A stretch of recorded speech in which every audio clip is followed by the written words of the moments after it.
Hello, welcome to Record Time. Record Time is a weekly Akashic experience where we explore simple and mysterious themes through the lens of the Akashic Records. My name is Mina. I'm happy to be here with you. Welcome to new friends and welcome back to old friends. Thank you for taking the time to gather with me here.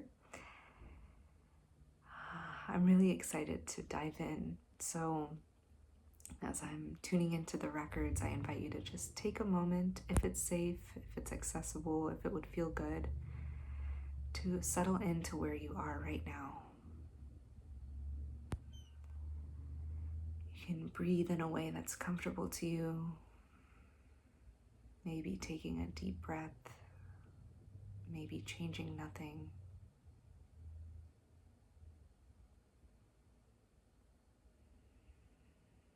Just feeling yourself land and arrive right here and now.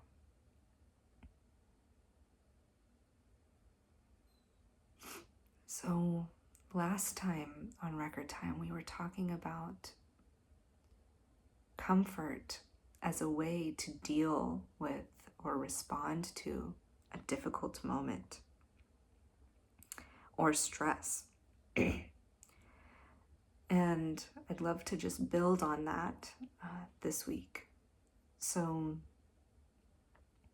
And to provide a little bit more context and nuance to this conversation that I might not have touched on last time. So this idea of comfort as a response to difficulty or stress or challenge is not meant to substitute appropriate action. So this is not meant to be if something abusive is happening, something unacceptable is happening, to just try to get comfortable while someone is doing something to you that they should not be doing. And that is absolutely not what I'm talking about right now. This is not a substitute for healthy boundaries. This is not a substitute for walking away when it's appropriate or saying no or, removing yourself from a situation that you should not be in. That is not safe. So this isn't trying to make yourself comfortable in a dangerous space. Absolutely not. So I just want to make that very clear. Because that is not the context of this. And that would be an inappropriate response. It would make no sense. And neither me nor the records are, inviting you to do that in any way. So just to make that very clear. And what we are talking about is this is a very kind of like oblique, like sideways kind of way to respond to something. And that's why I want to make it clear, like there is a time for direct action where that is appropriate to address the situation and to respond directly, either by confronting it or by leaving or whatever else is appropriate in that moment. But I'm not talking about an abusive context. What I am talking about is something uncomfortable, something that is a stress, right? A stressful situation, whether that's an internal arising or an external thing that's happening. And this is it's like a playful sideways approach to stress, where a lot of times when something stressful is happening, internally or externally, our first thing is, what am I going to do about this? How am I going to fix it? What is the appropriate label for this thing? What am I going to call this thing that's happening? And how do I make it stop? How do I fix it? How do I solve this problem? And when you are dealing with an actual problem or a dangerous situation or whatever, that is a great response. So there's a time and place for that. And in some cases, something is happening and there's nothing you can do about it. And so this is like for those mild stresses, those mild discomforts where it's not going to change. Maybe someone is doing something that is annoying you, you don't like it, and you can't change it. Maybe it's not appropriate to ask them or whatever, or maybe you asked and they said no and you can't leave, whatever. So again, not abuse, just mild stress. Instead of responding to the thing that is stressful that you cannot change, right? Instead of responding to that directly because you can't change it, what we're doing in those cases is, instead of lasering our focus onto the source of discomfort that we cannot change, it's opening up our vision to everything else that is surrounding the context of this source of stress. Okay? So if we can't change, this is like the serenity prayer in motion, okay? We can't change this thing, but what can we do? What else is available? What else can we bring our creative power to create comfort, to ease the situation? So this is like engaging like a relative experience, a relative perspective of comfort, relative experience of comfort, where it's like, would it be lovely if this annoying, stressful, uncomfortable thing went away? Absolutely, but I can't do that. So what am I going to do instead? Is there anything else around me that I could make a little bit more comfortable? And so this is what I mean, right? It's like, I can't change what's happening in this spot, but I can change into something more comfortable. I can and I meant that like, change my clothes, get comfy, get a blanket, make some food, sit down, breathe deeply, right? Turn on some music, whatever it is. So this is like a very oblique kind of peripheral way of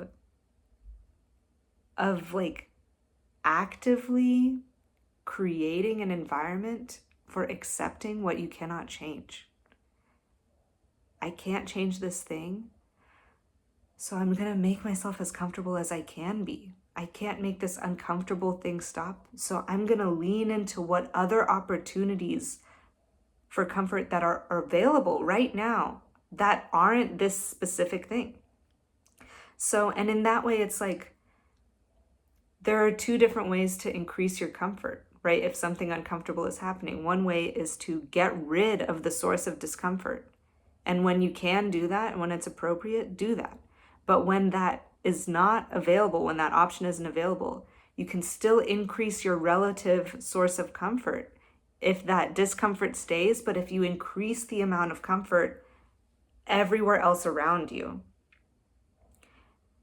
So again, this is relative comfort. It's like a seesaw. So it's like, one way to make yourself more comfortable is to remove the source of discomfort. The other way is to leave that source of discomfort there, but to increase all of the other opportunities for comfort around you. So again, it's tending to the peripheral instead of the like direct focused source.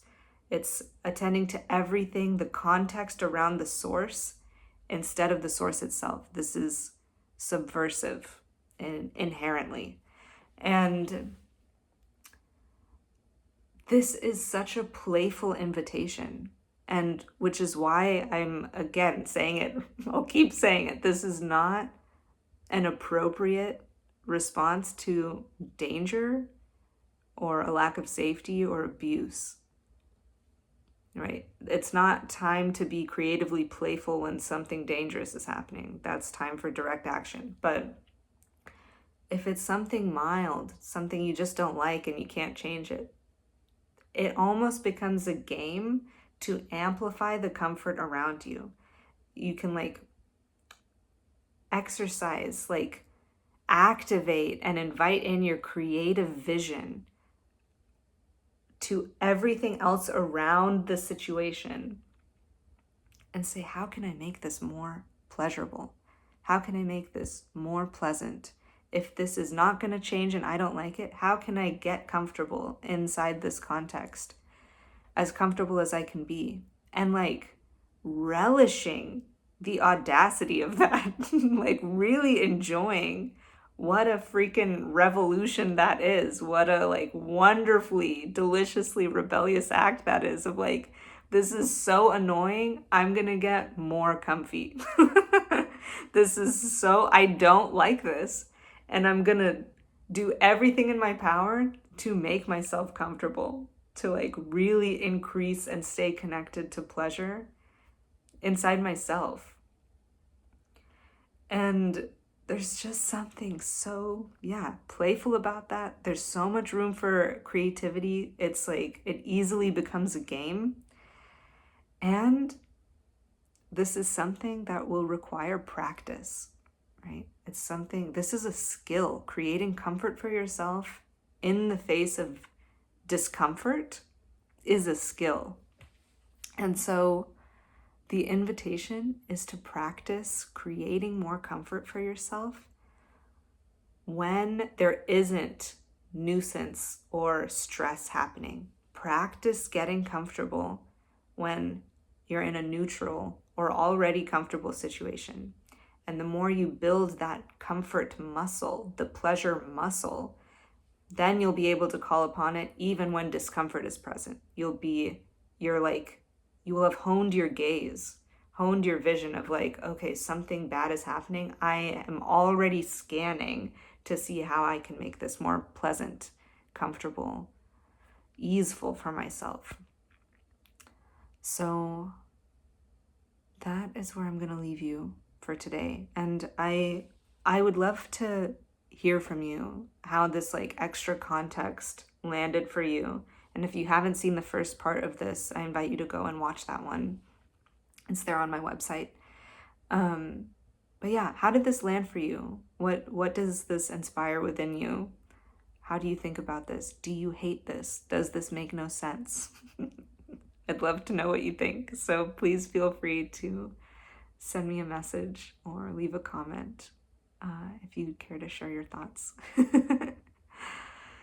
And until next time, I'm wishing you well. Namaste.